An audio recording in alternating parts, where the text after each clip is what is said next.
तो guys question number first की बात करते हैं। इसमें प्रूव करना है कि एक रिडक्शन फॉर्मूला डिराइव करना है जिसमें आई एन की वैल्यू अपने को गिवन है NC0 minus NC1/5 plus NC2/9 से लेके -1 to the power n NCn upon 4n+1। तो गाइस 1 + x की पावर n का एक्सपेंशन होता है NC0 plus NC1x plus NC2x² plus and so on NCn x to the power n। All right, तो अब x को -x से replace करेंगे तो 1 - x to the power n is sigma -1 की पावर r NCr r0 से लेके n तक और x की पावर r। तो ये बन जाएगा NC0 minus NC1x plus NC2x² चलता जाएगा और फिर NCn minus x to the power n। All right, अब x को डाल दो आप x टू द पावर 4। तो x टू द पावर 4 डालने पे बनेगा 1 - x टू द पावर 4 की power n which is NC0 minus NC1 x to the power 4 plus NC2 x to the power 8 and so on चलता जाएगा। NCn -1 to the power कितनी बन गई 4, sorry -1 to the power n और फिर x to the power 4n। अब अपन देखने वाले हैं जो अपन ने अभी ये निकाला है, इसको इंटीग्रेट करते हैं दोनों तरफ और लिमिट्स लगाएंगे इंटीग्रेशन की 0 to 1। 0 to 1 लिमिट्स लगाने पे अपने को आई एन की वैल्यू जो है वो मिल जाएगी। लिमिट्स लगाई तो ये बन गया आई एन आ चुका है अपने पास में। अब गाइस लिमिट्स सब्स्टिट्यूट करेंगे तो 0 to 1 1 - x to the power 4 की पावर n dx। इधर इंटीग्रेट किया तो ये बन गया NC0x minus NC1 x²/2 sorry x to the power 5/5 and so on ही चलता जाएगा। अब गाइज यहाँ पे लिमिट्स डालेंगे 0 to 1, तो लिमिट्स डालने पे जो क्वेश्चन में गिवन था, ओरिजिनल क्वेश्चन में जो गिवन था वही चीज़ यहाँ पे निकल कर आ जाएगा। तो बस इसमें लिमिट्स डालो 0 to 1, तो लिमिट्स डालने पे बन जाएगा NC0 minus NC1/5 plus NC2/9 and so on चलता जाएगा NCn -1 to the power n upon 4n+1। अब अपने पास आई एन तो आ चुका है, तो 1 - x टू द पावर 4 की पावर n dx का integral, this is I n. No I n is equal to integrating 0 to 1 - x to the power 4 की power n dx।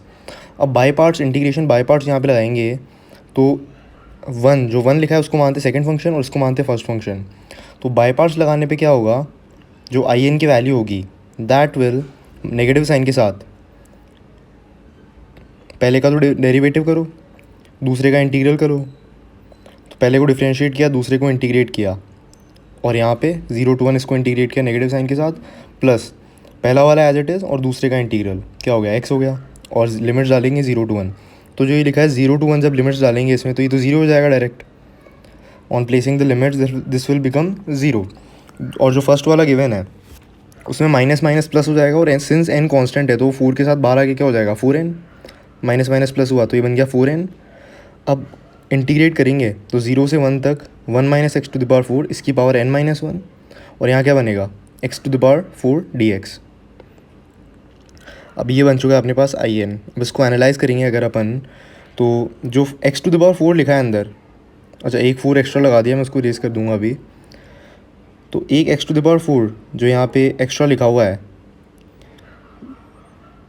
उसको लिख देंगे अपन, अच्छा ये 4 एक्स्ट्रा था, -x टू द पावर 4 कर दिया अपन ने, माइनस माइनस लगा दिया, बाहर भी माइनस आ गया। अब integrating 0 to 1 1 - x to the power 4 की पावर n-1, 1 ऐड करो और 1 सब्ट्रैक्ट करो, यहाँ पे -1 सब्ट्रैक्ट किया dx। अब 1 - x टू द पावर 4 को एक ब्रैकेट मान लेते हैं और -1 को एक अलग टर्म मान लेते हैं। अब जो इंटीग्रल का साइन है उसके बाहर चीज़ों को अगर मल्टीप्लाई करेंगे तो आई एन बिकम्स -4n। अब ये बड़ा ब्रैकेट बनाते हैं तो 1 - x टू द पावर 4 जो n-1 है वो 1 - x टू द पावर 4 से मल्टीप्लाई होकर क्या बन जाएगा 1 - x टू द पावर 4 की पावर n और बचा हुआ क्या बन जाएगा 1 - x to the power 4 n-1 dx। अब गाइज जो अपन ने डिराइव किया था 1 - x की पावर 4 की power n dx integrating from 0 to 1 this was I n, this was I n -1 और इस को रीअरेंज करने में बनेगा I n upon I n -1 which is equal to 4n/4n+1। तो यहाँ पे क्वेश्चन सॉल्व होता है। तो गाइज अब मूव करते हैं एक नेक्स्ट क्वेश्चन की तरफ जो कि एक अच्छा क्वेश्चन है, सेकंड और लास्ट क्वेश्चन इस लेक्चर का, जिसमें अपने को इस सिग्मा की वैल्यू निकालनी है। तो सिग्मा r 0 से लेके n तक -1 to the power n - r plus 1 1 add किया और 1 सब्ट्रैक्ट किया। तो अपन बेसिकली यहाँ पे एक मैनिपुलेशन करने वाले हैं, उसके लिए अपन ने इस स्टेप को किया है इन्वॉल्व। नाउ r 0 से लेके n तक sigma -1 to the power n - r, अब r+1 को दोनों के नीचे लिखेंगे तो ये बनेगा 1 - 1 अपॉन r+1, बाहर बच जाएगा n+1 CR। Now this is equal to, sigma को ब्रेक करते हैं, लेट्स ऑपरेट द सिग्मा, जिसमें सिग्मा को दोनों तरफ मल्टीप्लाई करेंगे मतलब, तो 0 से n तक -1 to the power n - r n+1 CR and then negative sign के साथ सिग्मा -1 टू द पावर क्या हो गया n-r, और फिर n+1 CR upon r+1। Okay, अब सिग्मा की लिमिट्स क्या है, r0 से लेके n तक। अब गाइस यहाँ पे अपन यूज़ करने वाले एक बहुत इंपॉर्टेंट प्रॉपर्टी जो कई बायनोमियल थ्योरम के एडवांस लेवल क्वेश्चंस में काम आ सकती है, जहाँ पे अपन करने के वाले जो n+1 CR अपॉन r+1 होता है। अच्छा, उससे पहले -1 to the power n is constant, ये चीज़ कॉन्स्टेंट है। देयरफॉर पूरे क्वेश्चन के बाहर -1 टू द पावर n को बाहर निकाल लेते हैं। तो सिग्मा, सबसे पहले -1 टू द पावर n, तो गाइस सिग्मा r0 से लेके n तक -1 to the power r n+1 CR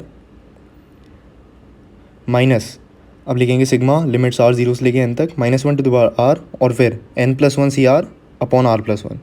guys यहाँ तक ये क्वेश्चन बहुत इजी और सिंपल है, पर अब इसमें थोड़ा सा कॉम्प्लिकेशन है। मतलब अपन एक चीज़ को यूज़ करने वाले हैं, n+1 CR upon r+1 can be written as n+2 CR+1 upon n+2। तो इस चीज़ को बहुत इजीली अपन प्रूव कर सकते हैं, और इस स्टेप के बिना ही क्वेश्चन को सॉल्व करना बहुत डिफिकल्ट है। ऐसा कर क्यों रहे हैं, क्योंकि r एक वेरिएबल है और n जो है वो एक कांस्टेंट है। वेरिएबल को कांस्टेंट से रिप्लेस करना ही बायनोमियल के क्वेश्चन को इजीली सॉल्व करना हो सकता है। तो इसको लिख देते हैं n+2 CR+1 अपॉन n+2। अब ये जो ओवरऑल अपना बना है क्वेश्चन को अपन ने जिस फॉर्म में तोड़ा है, तो r0 से लेके n तक -1 to the power r n+1 CR को एज इट इज़ रहने देते हैं, क्योंकि ये तो इजीली ब्रेक हो जाएगा। r0 से लेके n तक -1 to the power r -1 to the power r और फिर n+2 CR+1 अपॉन n+2।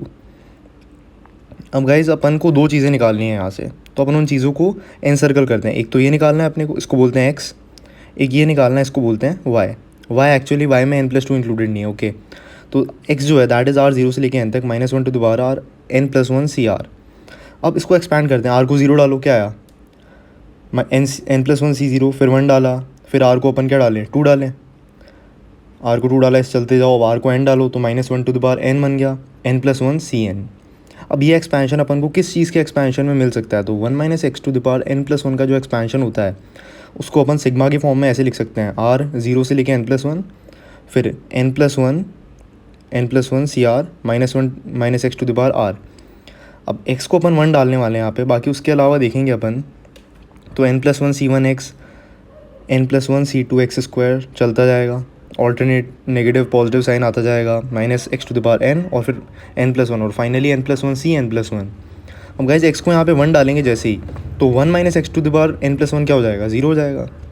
तो लेफ्ट हैंड साइड पे क्या बच गया अपने पास, 0, दैट इज़ इक्वल टू, इसको लिख सकते हैं n+1 C0 minus n+1 C1 plus n+1 C2 चलता जाएगा, और फिर क्या बन जाएगा अपने पास लास्ट में n+1 C n+1। x को अपन ने 1 डाल दिया है, और -1 टू द पावर 1 तो -1 ही होता है, इसलिए उसको बाहर ले लिया। अब सेकंड लास्ट टर्म जो है वो क्या है, n+1 C n, और -1 टू द पावर कितनी हो गई, n हो गई, और यहाँ पे पॉजिटिव साइन। अब गाइस जो चीज़ अपने को चाहिए, जो x है वो क्या है, ये x है, this is x। So 0 is equal to x plus -1 to the power n into n+1 C n+1, that is equal to x minus -1 to the power n। Therefore x की value कितनी आ गई, -1 की power n।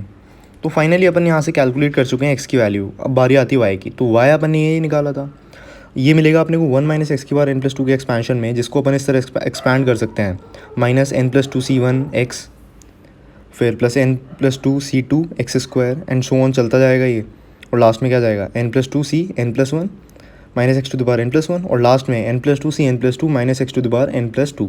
अब -1 की बार 2 को बाहर ले लिया, दैट इज़ प्लस। अब गाइस जो y है वो मैंने नीचे लिख रखा है। अब इस एक्सपेंशन में से अपने को y निकालना है, x को 1 डालेंगे तो ये 0 हो जाएगा, 0 is equal to n+2 C0 minus n+2 C1 plus n+2 C2 and so on चलता जाएगा, लास्ट में n+2 C n+1, और फिर फाइनली लास्ट टर्म क्या होगी इसकी। अच्छा, यहाँ से यहाँ तक तो ये जो चीज़ निकाली है मैंने, लास्ट में क्या जाएगा n+2 C n, sorry -1 to the power n, because n+2 C n+2 is 1। तो है 0 इज इक्वल टू n, ये तो 1 होती है, ये वैल्यू तो 1 होती है, minus y, this is the most important step, ये y होता है गाइज, y का नेगेटिव साइन है वो, इसलिए उसको -y लिखा है, तो 1 - y plus -1 to the power n। तो यहाँ से y की वैल्यू जो आएगी that is 1 plus -1 to the power n। तो I hope this is clear to you. थोड़ा सा टफ हो सकता है, बाकी x और y दोनों वैल्यूज़ अपन निकाल चुके हैं। अब जो ओरिजिनल क्वेश्चन था वहाँ पे x और y को अपन सब्सटीट्यूट कर देंगे, तो x को यहाँ डालो और y को यहाँ डालो, तो फाइनल जो क्वेश्चन होगा उसमें बन जाएगा -1 टू द पावर n, जो कि कॉन्स्टेंट था, बाहर निकल गया था, x की वैल्यू ये है, और y की वैल्यू क्या हो गई 1 प्लस -1 की पावर n। अब -1 की पावर n को मल्टीप्लाई किया तो ये बना -1 की power 2n, minus n plus two अंदर बन जाएगा -1 की पावर n प्लस -1 की पावर 2n। अब -1 की पावर 2n कितना होता है, 1 होता है, बिकॉज ये -1 का स्क्वायर और उसकी पावर n है, तो 1, ये तो 1 हो गया, -1/n+2 और बचा क्या, -1 की पावर n, -1 की पावर n ही रहेगा, that will depend on n। तो guys have a nice day and subscribe for more videos like this. Thank you.